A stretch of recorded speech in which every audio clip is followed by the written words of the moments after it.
Қайырлы күн, құрметті тыңдаушылар. Қарапайым деңгей 53-ші сабақ. Сабақтың тақырыбы денсаулық зор байлық. Грамматикалық тақырыбы ауыспалы осы шақ.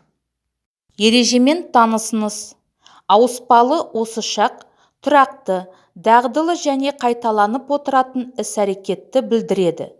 Етістіктің ауыспалы осы шағы етістікке көсімшенің а, е, қысқа и жұрнақтары жалғану арқылы жасалады. Мысалы, құс ұшады, адам сөйлейді.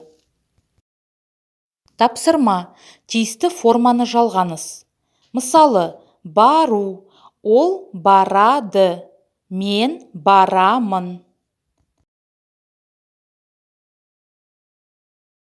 Тапсырма, берілген бірінші қатардағы сөздерді екінші және үшінші қатардағы сөздермен байланыстырыңыз. Мысалы, көзім ауырса, окулистке барамын. Жаңа сөздермен танысыңыз.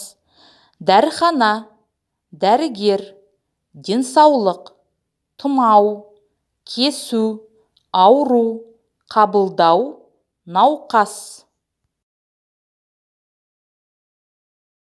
Төмендеу, дене қызуы, жолдама, ем тағайындау, емшара, дұрыс тамақтану, серуендеу, салауатты өмір салты, терлеу. Жаңа сөздермен сөйлемдер құрыңыз. Мысалы, дұрыс тамақтану, денсаулық кепілі. Берілген сілтемеге кіріп, толық тапсырмаларды орындаңыз. Назарларыңызға рахмет.